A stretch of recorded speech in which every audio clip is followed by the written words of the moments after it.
언약에 담긴 사랑, 이 첫 번째 시리즈 메시지를 전하고자 합니다.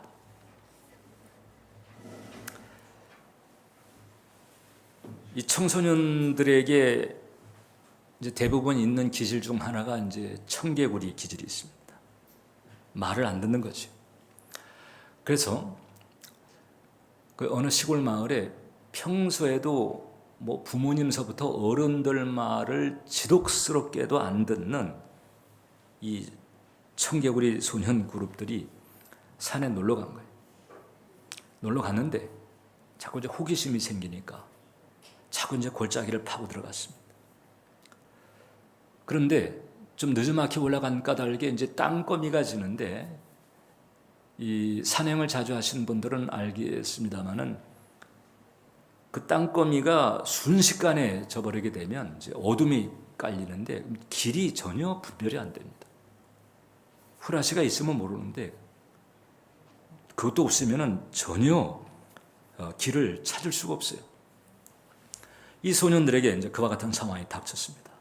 그러니까 이제 이 뭐 찔리고 넘어지고 난리가 난 겁니다. 이래가지고 이제 겁에 질려서 막 엉엉 울고 어쩔 줄을 모르고 있는 그 상황인데, 마침 그때 그 마을에 산에서 나무하는 아저씨가 이제 늦지막히 산을 내려오다가 그 소리를 듣고 이제 후라시를 켜들고 아이들이 울고 있는 데를 찾아온 거예요. 그래가지고 이제 그들을 발견하고는 이제 그들에게 이제 이야기를 하는 겁니다. 너희가 이제 마음고생 많이 했겠다. 자, 이제 나를 잘 따라올 거지? 그랬더니 이 아이들이 예. 그리고 이제 그 아이들을 데리고 자, 나 가는 대로 잘 따라오거라. 이래서 이제 그 아이들을 데리고 무사히 이제 집으로 돌아오게 되는 일이 있었습니다. 그러니까 그 아이들이 고분고분 그 청개구리 기질들이 군소리 없이 그 아저씨를 따라서 내려오는 거예요. 자, 아저씨 입장에서는 그 아이들에게 다른 길을 제시할 수가 없어요. 자기가 아는 길, 다시 안정된 집으로 돌아갈 수 있는 그런 길, 그 길 이외에 다른 길을 말할 수가 없습니다. 그건 이제 고생길이니까. 그래서 자기가 가는 길에 따라오도록 순종을 요구할 수밖에 없는 거예요. 하나님의 마음이 이렇죠. 그 다음에 아이들 입장에서는 지금 이 아저씨 가는 길을 따라가는 게 최상입니다. 아저씨의 말을 따르고 아저씨의 길을 따라가는 것, 이것이 가장 최상의 선택이 되는 것입니다. 여기에서 조금만 치라도 빗나간다, 많이 빗나가면 많은 위험을 겪게 되는 것이고, 이제 조금 빗나간다고 해도 뭐가 어떤 일이 생길는지 모르는 거예요. 아이 입장에서는 아저씨의 명령을 절대적으로 따르는 게 신상의 가장 좋은 길이다 하는 것입니다. 여러분, 이것이 바로 이 언약을 담고 있는 이 성경의 약속이 지닌 의미이고, 이 성경의 약속에 대해서 우리가 지켜야 되는 이유다. 오늘 제목이 이제 언약에 담긴 사랑인데, 언약이라고 하는 표현이 적지 않은 사람들에게 좀 생경하게 들립니다. 뭐 약속이라든가 뭐 계약이라든가 이런 것은 흔한데, 언약하게 되면 뭐 이 결혼식 할 때나 뭐 주례한테 듣는 얘기 정도로 이렇게 생각을 하고, 도대체 언약이 뭔가요? 심지어는 이 크리스찬에게도 이제 그런 질문을 제가 받은 기억이 있는데, 언약이라고 하는 것은 상당한 무게감이 실린 하나님과 우리 사이의 약속을 그렇게 표현합니다. 보통 이제 이 약속이라고 하는 단어를 놓고, 우리 한글도 그렇지만 이제 영어로 볼 때 다양한 단어가 있어요. 가장 대표적인 게 프라미스죠. 이 프라미스라고 하는 것은 이제 상대방에게 뭘 이렇게 하겠다 혹은 안 하겠다 이런 확신을 주는 거예요. 그러니까 기본 배경은 이제 실망시키지 않겠습니다, 이제 이런 뜻이 담겨 있는 거죠. 그 다음에 이제 appointment라고 하는 단어가 있어요. 이것은 주로 이제 비즈니스 차원이죠. 그래서 이 고객과의 사이의 공적인 약속입니다. 그 다음에 이제 contract라고 하는 단어가 있는데 이 약속은 법률적 책임이 있어요. 그래서 이 약속은 안 지키면 이제 보상을 해야 되거나 심지어는 쇠고랑을 찰 수도 있다. 그 다음에 이 콘트랙트보다도 더 이제 무게감 있는 단어가 있습니다. covenant. 우리가 이제 이 성경, 하나님과 우리 사이의 이 약속, 잘 따르면 축복을 주시겠다는 이 약속, 영생서부터 이 땅이 기름진 복까지 이 약속, 그리고 그 약속을 우리가 지킬 때 최상의 축복을 누릴 수 있음에 대한 확신, 이것을 담고 있는 하나님과 우리 사이의 약속은 이제 covenant라고 하는 단어서부터 적용을 하죠. 이 covenant라고 하는 것은 목숨을 거는 무게가 있어요. 그래서 성경에 보게 되면 통상 이제 나라와 나라 혹은 어떤 집단과 집단 사이에 이런 그 조약이나 맹약을 맺을 때 그때 이 중동 쪽에서는요, 재물을 가져다가 반을 쪼개, 소가 됐든지 양이 됐든지 반을 탁 쪼개가지고 갈라놓고 그 다음에 그 사이를 계약 당사자가 지나갑니다. 무슨 뜻인고 하니 이 약속 안 지키면 이 쪼개진 재물처럼 죽는다 하는 거예요. 성경을 우리가 언약이라고 할 때에 성경의 언약은 바로 이제 이런 무게감을 가진다. 그리고 이제 이와 비슷한 단어인데 사실상 이거보다도 더 아주 진중한 이런 분위기를 담고 있는 단어가 testament라고 하는 단어가 있어요. 그래서 우리가 이제 영어로 구약 성경을 Old Testament, 신약 성경을 New Testament라고 하는데 이 testament라고 하는 것은 성약, 하나님과 인간 사이에 맺어진 거룩한 약속을 표현할 때 쓰는 단어입니다. 자, 그러니까 우리가 이제 말하는 이 언약이라고 하는 것은 하나님과 우리 사이에 맺어진 약속인데 이것은 인생 혹은 목숨을 거는 무게감이 있고 그리고 하나님과 더불어 맺은 약속이기 때문에 이것은 성약이라고 부를 수 있는 그런 차원의 뜻을 가지고 있다고 보면 되는 거예요. 그래서 이 신약과 구약, 이 66권 성경을 훑어보게 되면 거의 이제 사람들을 향해서 하나님께서 주신 축복의 약속, 은혜의 약속, 평안의 약속들, 이런 약속들이 32,500가지가 담겨 있다고 보는 거예요. 일종의 약속 모음집이다, 성경은. 자, 그런데 왜 하나님께서 우리에게 이렇게 약속을 통해서 관계를 맺으시냐? 아까 그 아저씨가 아이들에게 자, 너희 나만 따라오면 이제 너희는 고생 면해, 이거거든요. 나만 따라와야 되는데 이 보이지 않는 하나님을 따라가는 그 길이 언약을 통해서 우리에게 주어지는 거죠. 그리고 순종이라고 하는 것은 뭐냐? 그 아저씨가 나만 따라오면 돼라고 하는 그 말에 전적으로 따르는 거죠.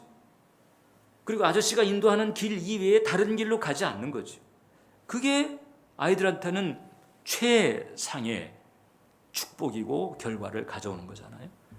그러니까 우리가 이 언약에 대해서 순종한다라고 하는 것은 바로 이런 의미를 가지고 있다. 하나님께서 이제 이스라엘 백성들을 온 열방 가운데서 택하신 이유가 바로 뭐냐? 그 전까지 온 열방은 하나님을 몰랐습니다. 물론 이제 에녹이라든지 혹은 노아라든지 아브라함이라든지 이런 그 딱 한 계보만을 통해 가지고 하나님을 아는 은혜가 있었지만은 그 계보 말고는 온통 온 천지 모든 사람들이 하나님을 몰랐단 말이죠. 그러니까 비유하자면은 마치 땅거미가 내린 그 깊은 산 골짜기에서 조난당한 상태와 같은 그런 차원으로 인생을 살아가고 있는 이런 세상에 하나님께서 찾아오셔서 이제 이스라엘 민족을 택하는 거예요. 한 민족을 택해 가지고 이제 이네들을 언약의 시범 케이스로 삼으십니다. 그래서 드디어 이스라엘 민족을 통해서 하나님께서 역사의 전면, 인간 역사의 전면, 모습을 드러내시는 거죠. 창조주 하나님이 존재한다. 이것을 이제 드러낸 거예요. 그리고 그 선택받은 이스라엘 백성들로 하여금 이제 너희는 이제 이 언약을 통해서 이 언약의 길을 와라. 그러면 마치 그 아이들이 무사히 집으로 돌아올 수 있는 것과 같은 이제 이런 결과가 주어지게 되는 것이거든요. 그래서 하나님께서 계신 것과 그다음에 하나님의 길을 가는 것이 인간에게 가장 좋은 것임을 알도록 하기 위해서 이스라엘이 선택받았고, 그 과정에서 하나님은 출애굽 사건을 일으킵니다. 출애굽을 통해서 애굽에 종살이하던 그 이스라엘 백성들을 끄집어내는 거잖아. 그 과정에서 애굽을 무릎 꿇리고 그다음에 홍해가 갈라지고 갈라진 바다를 건너서 가나안 땅으로 가게 되는 놀라운 기적을 체험하게 됩니다. 이 출애굽 기적은 그 자체도 전무후무했거니와 그 기적성보다도 더 중요한 하나님의 의도가 있었는데, 그것이 바로 뭔가 하니 진정 이 땅에 사는 사람들이 누구를 쫓아야 되냐, 이것을 이제 가르쳐주는 의미가 있는 거예요. 그래서 이 출애굽 사건, 그리고 출애굽을 통해 가지고 주어진 하나님의 언약이라고 하는 것은 진정으로 따라야 될 권위가 어디에 있는가를 알게 한 것입니다. 여러분, 당시 그 이스라엘 백성들이 종살이했던 애굽은 그 당시로 보게 되면은 가장 강력했던 권위였고 최강의 파워였다. 오늘날로 치게 되면은 저 미국과 뭐 중국과 그 유럽 연합을 합친 것과 같은 슈퍼 파워. 당당한 제국이었습니다. 애굽에 가면 피라미드가 있잖아요. 이 피라미드를 보면 참 대단합니다. 돌 하나가 2.5톤짜리. 그걸 이렇게 사각으로 딱 갈고 닦아가지고 저것을 그냥 280만 개를 쌓아놓는 거야. 죽은 시체 하나 보관하겠다고. 그게 물론 이제 왕이었지만 죽은 시체 하나 보관하겠다고 세상에 수십만 명이 수십 년을 들어가지고 하나의 2.5톤짜리 돌덩이를 280만 개를 쌓아가지고 무덤을 쌓아 놓는단 말이죠. 그 정도의 재정과 노동력을 가동할 수 있는 파워, 이게 바로 애굽이었단 말이죠. 애굽이. 근데 출애굽 사건은 뭔고 하니 하나님께서 그런 나라를 깼다는 거잖아요. 그 나라를 무릎을 꿇렸다는 것이거든요. 그러니까 이 출애굽 사건 자체가 가지는 것은 이제 너희는 누굴 따를래? 이거예요. 애굽을 여전히 따를래? 아니면 이제 너희가 알게 된 나 창조주 여호와를 따를래? 이 기로를 제시한 것과 같은 거죠. 그리고 이 출애굽을 통해 가지고 하나님의 존재와 하나님의 실력을 알게 되면서 이제 이스라엘 백성들이 깨닫게 되는 거예요. 아, 우리가 그동안에 정말 뭘 모르고 살았구나. 우리가 정말 그동안에 애굽이 단 줄 알고 애굽이 말하는 게 전부인 줄 알고 살았구나. 얼마나 험하게 이 세상에 파묻혀 살아왔는가를 깨닫게 되는 거죠. 그리고 이제 새로운 삶을, 새로운 관점을, 새로운 소망을 가지게 되는 변화를 구하게 되는 것입니다. 2013년도 그 4월 달에 영국에서 이제 참 기막힌 사건이 하나 벌어졌어요. 영국 동북부에서 이제 마라톤 대회가 열렸는데 그날 5천 명 가까이 참여를 했거든요. 이 마라톤 대회. 마라톤 하게 되면 이제 42.19km를 뛰어야 되는데 시작을 했어요. 계속 주파를 해 나가다가 이제 1등이 앞서 나가기 시작했는데 1등하고 2등 거리가 계속 벌어지기 시작했어. 그래서 이제 2등 눈에 1등이 안 보여. 너무 거리가 벌어져. 그 1등은 계속 앞으로 치고 나가는데 1등이 보이지 않는 이제 구간에서 2등이 계속 뛰어나가다가 그만 길을 잘못 들었습니다. 길을 잘못 들어가지고 2등이 잘못된 길로 가버리게 되니까 2등 뒤서부터 줄줄이 따라오던 그 한 5천 명 되는 마라톤 선수들이 2등 뒤를 계속 따라가는 거예요. 이래가지고 결국은 잘못된 길에 들어서서 전체 거리에서 264m가 모자라. 그래서 1등 한 사람 빼놓고 나머지는 다 실격이 되는. 2등 때문에 2등 뒤에 있는 사람들이 모조리 실격이 되는. 이 사건이 한 구절을 생각나게 합니다. 로마서 5장 12절인데 그러므로 한 사람으로 말미암아, 이게 첫 아담이잖아요. 한 사람으로 말미암아 죄가 세상에 들어오고 죄로 말미암아 사망이 들어오고 이와 같이 모든 사람이 죄를 지었으므로 사망이 모든 사람에게 이르렀느니라.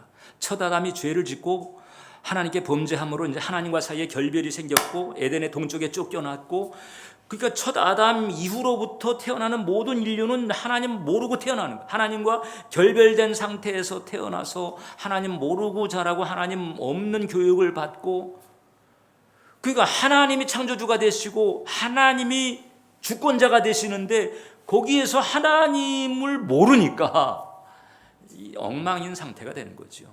엉망인 상태. 뭐 이를테면 무정부 상태, 무슨 정부를 인정하지 않는 이런 우범지대, 완전히 그냥 그야말로 개판이 된 우범지대 같은 이런 상태하고 비슷한 결과가 돼버린 거죠. 여러분, 그 서두에서 언급했던 그 청개구리들, 누군가는 야, 좀 더 들어가 보자, 재밌을 것 같아, 괜찮아, 가봐, 그랬을 거 아니에요? 그러니까 이제 그 아이 말 듣고 이제 줄줄이 따라갔겠죠. 그래가지고 결국 미아가 돼가지고 고생을 하게 되는 것과 비슷한 거예요. 이런 상태. 그래서 이제 이 애굽에 이 죄악 세상에 종살이하듯 아주 피곤하고 고달픈 인생을 사는 이 사람들에게 하나님께서 나타나셔서 이 출애굽 사건을 통해 가지고 진정한 권위가 어디에 있는가, 누구를 따라야 되는가, 어떤 길로 가야 되는가, 이것을 가르쳐 주신 거죠. 그러니까 이 출애굽 사건을 놓고 이제 이스라엘 백성들이 이제 선택을 해야 되는 거예요. 이제 하나님을 따라서 살 것인지 아니면 여전히 이전에 종살이했던 그 애굽의 프레임, 애굽의 패러다임, 애굽의 길을 따라서 계속 가야 될 것인지, 이걸 이제 선택을 해야 되는 거잖아요. 근데 이 과정에서 이제 알게 된 이 슈퍼 파워보다도 더 슈퍼 파워, 울트라 초 슈퍼 파워, 이 하나님의 길을 이제 따라가기로 작정을 하게 됐는데, 그 하나님의 길을 따르는데 그 하나님 보이지 않잖아요. 육안으로 보이지 않아요. 육안으로 보이지 않는 하나님을 어떻게 따르느냐? 그래서 하나님께서 차질 없이 육안으로 보이지 않는 그 하나님과 동행할 수 있는 길을 제공해 주었는데, 그것이 바로 언약이다. 그게 언약. 그래서 두 번째 언약은 하나님과 동행하는 길이다. 출애굽한 이스라엘 백성들을 하나님께서 시내산에 오게 만들었습니다. 거기에 이제 장막을 치고 그 다음에 모세를 불렀어요. 모세, 산 꼭대기로 올라와라. 그래서 이제 모세가 그 시내산 꼭대기에 올라가서 하나님의 인재 가운데서 이제 하나님의 그 길을 받게 됩니다. 하나님과 이제 하나님을 아는 백성으로서, 하나님과 동행하는 백성으로서 어떻게 살아야 될까? 이제 하나님을 따르는 백성이라면 이제 이렇게 살아야 된다. 이렇게 살지 않으면 이제 예전에 애굽처럼 사는 것이거든요. 그게 아니고 이제 하나님의 백성으로서 새로운 길, 이것을 가르쳐 줬는데, 그것이 바로 이제 십계명을 비롯한 하나님의 그 명령이 이제 주어지게 된 것이거든요. 이것을 이제 너희가 잘 따르기만 하면 너희는 열방의 머리가 될 거야. 내가 너희로 하여금 위에 있고 아래에 있지 않고 머리가 되고 꼬리가 되지 않게 할 것이다. 이런 축복을 약속을 해 주신 거죠. 근데 만약에 너희가 이 길을 따르지 않으면, 내가 너희 육안에 보이지 않는다고 만만히 보고 이 길을 따르지 않는다면 어떻게 되느냐? 그럼 너희는 애굽에 종살이 했던 것처럼 종살이 하듯한 그런 고달픔을 겪게 될 거예요. 그래서 내가 심통을 부려서가 아니고, 그건 마치 그 청개구리 소년들이 그 아저씨를 따르지 않고 다시 곁길로 빠져보세요. 그러면 또 거기서 찢기고 넘어지고 머리 깨지고 고통을 받는 거잖아요. 그건 아저씨 탓이 아니잖아요. 그 길에서 벗어난 아이들의 탓이잖아요.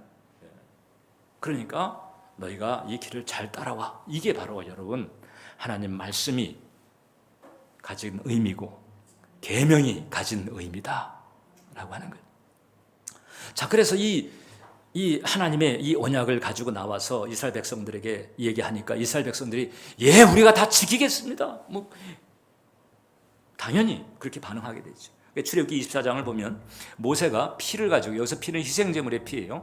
피를 가지고 반은 여러 양푼에 담고 반은 제단에 뿌리고 언약서를 가져다가, 언약서, 그 십계명을 비롯한 하나님의 규례들이죠. 이것을 가져다가 백성에게 낭독하여 듣게 하니 그들이 이르되 여호와 모든 말씀을 우리가 준행하리이다. 이렇게 이제 반응하는 거죠. 그러니까 이제 그 피를 이제 뿌리는 거죠. 아까 제가 그 중동의 그 계약은 재물을 쪼갠다고 그랬잖아요. 거기서 피가 흘리는 거예요. 그 흘린 피 위를 이제 걸어갔겠죠. 근데 지금 이제 모세는 흘린 피 위를 걸어가는 정도가 아니고 희생제물의 피를 그냥 뿌리는 거예요. 그 정도로 아주 진지하게 너희가 이 언약의 길을 가야 된다. 그래서 이 길만 가게 되면 하나님께서 살펴주시는 거죠. 그 전에는 자기 혼자서 고군분투했습니다. 자기 혼자서 애굽을 상대해야 됐어. 자기 혼자서 애굽의 압박, 애굽의 미혹, 애굽의 공격, 애굽의 우겨쌈, 이걸 자기 혼자서 버텨내야 됐었는데 이제는 그게 아니에요. 어마어마한 파워가, 어마어마한 권세가 이제 돌봐주는 거지. 그게 바로 출애굽 사건인 거잖아요. 내가 너희를 이 정도까지 돌봐줄 수 있어. 바다도 가르고 매일마다 만나를 내려서 광야 같은 곳에서도 너를 생존하게 할 수가 있어. 내가 그런 존재다.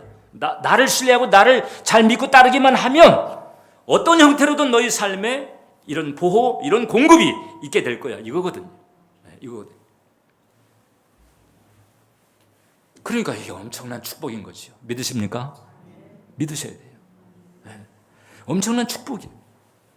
이 신명기 28장에 그 언약에 따른 언약에 대해서 순종할 때 따르는 축복, 불순종할 때 따르는 저주가 나오는데 이제 이런 맥락에서 우리가 이해를 해야 되는 거예요. 여러분, 우리나라 이 비무장지대가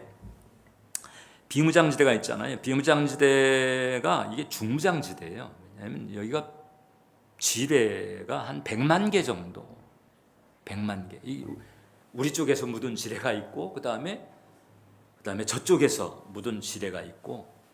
그러니까 이 비무장지대는요, 아무렇게나 아무나 마구 다닐 수가 없어요. 여긴 지뢰 없는 길을 아는 사람만이 잘 다닐 수가 있고 또 그 안전한 길을 아는 사람을 따라서만이 갈 수가 있는 그런 곳입니다. 우리가 살고 있는 세상이 지뢰밭과도 같아요. 아담의 타락이래. 가난과 질고와 저주와 온갖 그런 그 지뢰와도 같은 위험 요소들이 여기저기 다 파묻혀 있습니다. 너무 그런 지뢰들이 많다 보니까 여러분, 하나님께서는 이제 우리가 살고 있는 이 땅을 그대로 두고 쓰시는 게 아니고 이 땅을 접고 새하늘과 새 땅을 챙기기로 하신 거거든요. 그러니까 사실상 길게 보자면 우리가 살고 있는 이 땅은, 이 세상은 하나님이 이미 버린 카드예요. 아직 그때가 안 와서 그렇지 사실 버린 카드입니다. 왜? 너무 지뢰가 많아. 여러분, 그 이슬람 사회는 여자가 무조건 남자 뒤를 따르게 되지. 부부지간에 뭐 이렇게 길을 행할 때에도 남자가 딱 앞을 가게 되면 여자가 그 뒤에 다소곳이 이렇게 따라가게 돼 있습니다. 근데 이제 걸프전을 치르면서 뭐 쿠웨이트, 이라크 뭐 이렇게 걸프전 치르고 난 다음에 양상이 달라진 거예요. 어떻게 달라졌느냐? 이젠 여자가 앞으로 가고 남자가 뒤를 가. 그러니까 이 서방 기자가 볼 때 전에 안 그랬는데 왜 이렇게 됐지? 이래가지고 이제 그게 궁금한 거야. 그래가지고 이제 그 취재 기자가 물어본 겁니다. 야, 이 걸프전 이후에 이렇게 여성의 지위가 전쟁통에 이게 향상이 된 거냐? 어떻게 저 잘난 남자들이 이제 여자 뒤를 따르게 됐는가 물어봤거든요. 그랬더니 그 여자들이 한결같이 하는 얘기가 있는 거예요. 그 이유가 있는데 이유가 바로 뭔고 하니 지뢰 때문이다. 잘 이해가 안 가시나요? 그러니까 이 남자가 지 살라고 여자를 앞세우는 거야. 지뢰 때문에. 우리가 살고 있는 세상이 이렇게 돼버려. 그런데 성경 말씀은 그 지뢰밭에 안전하게 갈 수 있는 길을 담은 약도와도 같은 것이다. 믿으십니까? 예. 그래서 이 길대로 가기만 하면 우리가 안전하게 인생의 길을 행할 수가 있는 거예요. 그래서 여러분, 유대인들은 이 언약을 이게 축복이요 하나님의 배려라고, 여호와 하나님의 배려라고 생각하기 때문에, 그래서 이 언약을 기쁨으로 생각합니다. 그 13살이 되게 되면은 이제 바 미츠바라고 하는 성인식을 행하게 되는데, 그때 그 성인식 무드가 어떻게 되는가 하니, 토라, 즉 우리 식으로 하면 이제 모세오경이잖아요. 이 토라 두루마리를 껴안고 행진하면서 그 토라 두루마리에 입을 맞추고 손뼉을 치고 기쁨으로 행진하는 거예요. 이렇게 귀한 하나님의, 여호와 하나님의 배려를 우리가 받고 있다. 지뢰밭이 놀린 세상에서 복되고 평안하게 살 수 있는 이 길을 담은 이 언약을 우리에게 주셨다. 이런 기쁨을 가지고 축제 분위기로 성인식을 행하는 거죠. 우리들은 그들보다 더 해야 되죠. 우리는 그들보다도 신약을 또 더 가지고 있잖아요. 더 기뻐야 돼. 더 기뻐야 돼. 그래서 마지막으로 우리는 이 언약이라고 하는 것이 우리의 삶의 흥망성쇠의 키다. 이것을 우리가 알아야 돼요. 흥망성쇠를 가름하는 열쇠. 여러분, 그 현대에 갈수록 인기 없는 단어 중에 하나가 뭔지 아세요? 순종이라고 하는 거예요. 순종. 죄라고 하는 단어도 그렇고, 그래서 웬만하면 죄라고 하는 단어 쓰지 말자, 이런 교회들도 있어요. 왜냐하면 죄라고 하는 단어가 이게 현대인의 심리에 부담이 되는 거 아니냐. 뭐 때문에 안 그래도 세상사에 눌려가지고 지금 힘겨워서 근근히 교회를 나왔는데, 근근히 교회를 나온 사람에게 또 무슨 죄라고 하는 단어를 써가지고 마음을 무겁게 할 게 뭐가 있느냐. 여러분 어떻게 생각하십니까? 그래서 죄라고 하는 단어를 안 써. 그럼 죄라고 하는 단어 대신 뭘 쓰느냐? 부조화, 불편함, 이런 단어를 쓰는 거죠. 그래서 결국 뭐가 옳은 길인지 뭐가 잘못된 길인지조차도 분별하지 못하게 만드는, 그냥 단순히 어떻게 보면 그냥 진리를 따르는 그런 길이 아니고 그냥 긍정 마인드를 가지게 하는 선에서 그치게 만드는 이런 교회들도 있는 게 현실입니다.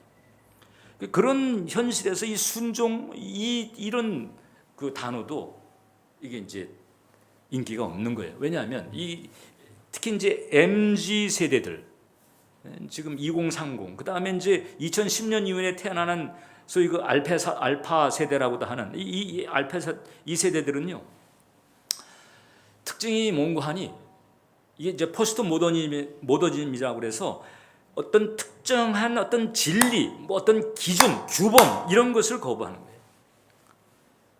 그냥 내 인생 내 마음대로 내 편하게. 그래서 이제 막 돈을 끌어모아가지고 저축을 하고 막 집을 마련하고 이런 사람들도 있지만, 영끌이라고 하는 표현이 있듯이, 근데 적지 않은 사람들은 그냥 소확행, 지금 당장 누리는 거예요. 지금 당장 즐기고. 그래서 10년 이제 결혼도 잘 안 해. 결혼했는데 또 육아 부담 때문에 애 낳는 것도 부담스러워하고, 이런 흐름들. 그러니까 어떻게 보면 이제 자기를 그만큼 챙기는 이런 시대가 된 거죠. 그러니까 이런 시대에서 이렇게 해라 저렇게 해라, 하라 하지 말라, 이런 패턴으로 되어 있는 이 언약을 놓고 이제 마음의 부담을 가지게. 그래서 여러분, 참 이 시대가 계속 말세로 치닫고 있는 거잖아요. 계속 말세로 계속 치닫다가 요한계시록은 그 어느 시점에 가가지고 이제 새하늘과 새 땅으로 하나님께서 택하신 백성들은 하나님께서 싹 거두어서 옮겨놓으시고 난 다음에 지금 이 땅, 이 세상은 요한계시록이 말하는 것처럼 이거 7대접 심판이 뭐예요? 결국 싹 그냥 하나님께서 불로 그냥 핥아버리듯 정리하신다는 거잖아요. 뭘 이렇게 재생해서 건질 게 없다고 보시는 거예요. 너무 진리에서 벗어나 있어. 이스라엘 역사를 보면요, 종종 그런 표현이 있습니다. 그 역대하 24장 같은 경우, 너희가 여호와를 버렸으므로 여호와께서도 너희를 버렸느니라. 여호와를 버렸다. 이렇게 되면 이제 이스라엘 백성들이, 아니 우리가 언제 여호와를 버렸나? 우리는 계속 안식일마다 성전에 가가지고 제사를 드리고 희생 제물을 잡고 하나님께 경배를 드리고 그랬는데 우리가 언제 버렸나? 이렇게 얘기를 한단 말이죠. 근데 그때 이 남왕국 유다, 북왕국 이스라엘, 그 이스라엘 왕국 시대 때 얘기인데, 이네들이 하나님을 향해 가지고 데모하거나 하나님을 거역하거나 이렇게 하지도 않았지만은 여전히 성전에 가서 제사를 드리고 그랬지만은 문제가 뭔가 하니 그 다음에 또 바알과 아세라 우상도 섬기는 거예요. 양다리를 걸쳐. 양다리. 근데 이 양다리를 걸치는 게 이제 이게 쉽게 비유하자면은 간음하는 거잖아요. 불륜 같은 거잖아요. 영적으로 볼 때, 영적으로. 그러니까 하나님 입장에서는 나한테만 오는 게 아니고 다른 데도 가? 이렇게 되는 거죠. 그러니까 나한테 안 오는 건 아닌데 다른 데도 가니까 하나님 입장에서는 유기감을 가지게 되는 거예요. 내가 버림받았구나. 이렇게 되는 거예요. 여러분들이 버림받을 때에 얼마나 비통해요. 친구에게 버림받거나 배신당하거나 혹은 뭐 일터에서 뭐 이렇게 실직을 하게 되거나 그 힘든 일이잖아요. 근데 이제 우리 인간을 향해 가지고 하나님께서 이제 그런 실망감을 가질 때가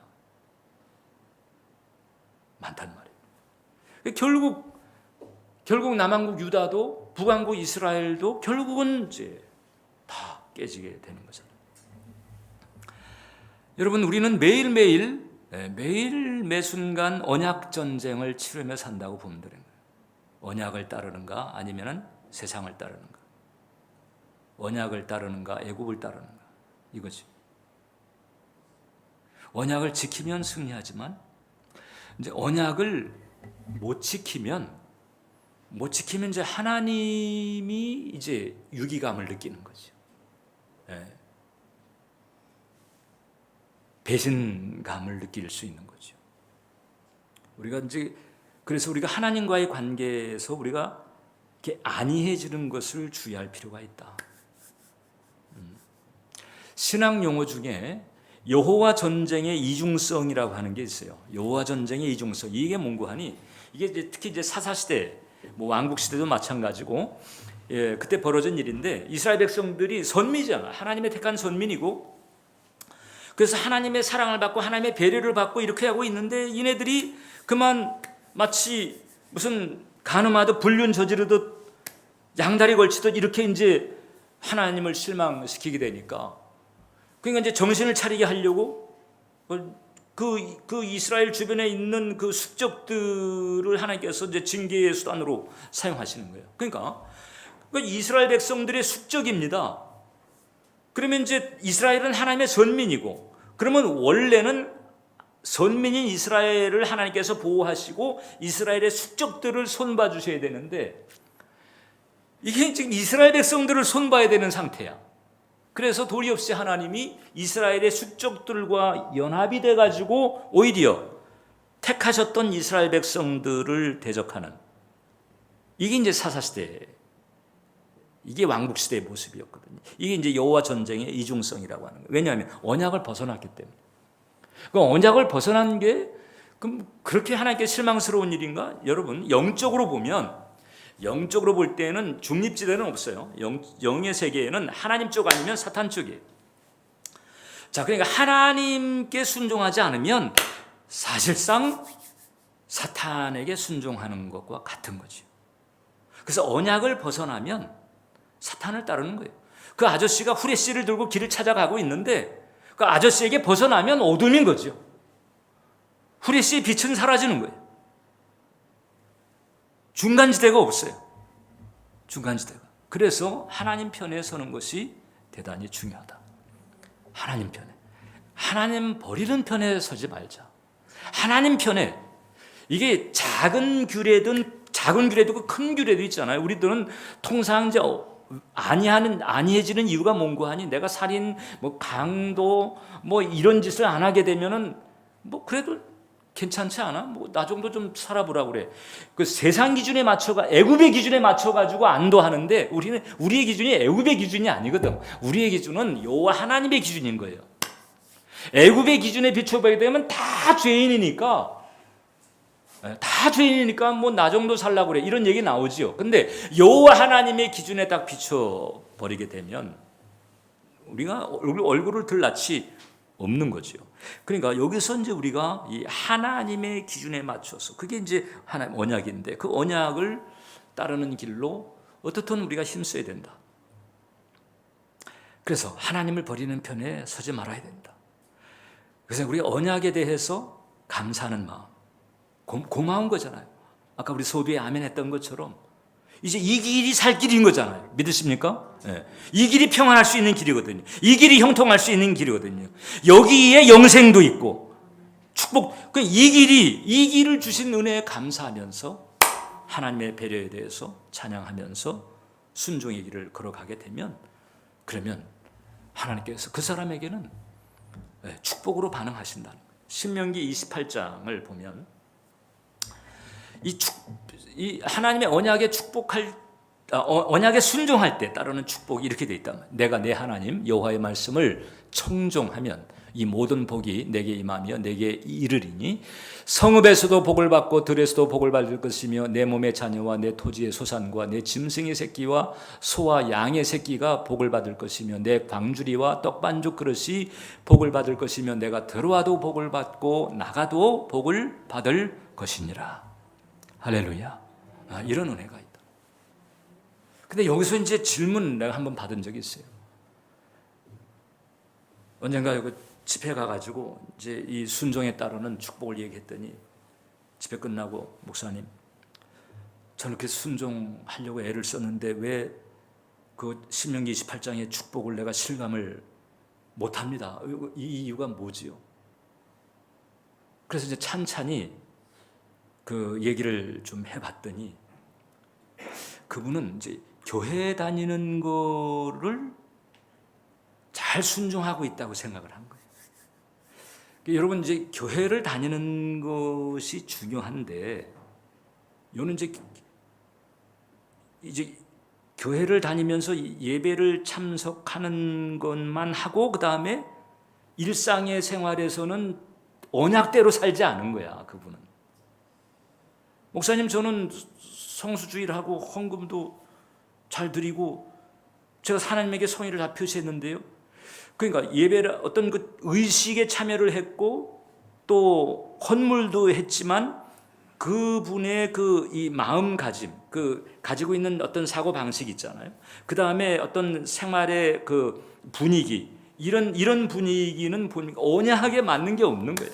다 그냥 자기 생각대로 하고 혈기 내고 계산 속으로 하고 하나님이 원치 않는 거, 이 부정직한 것 그냥 그런 것을 턱턱 하는 거죠. 왜 그러시냐고 그랬더니 다들 그렇게 하는데요. 뭐 이게 아닌 거잖아요.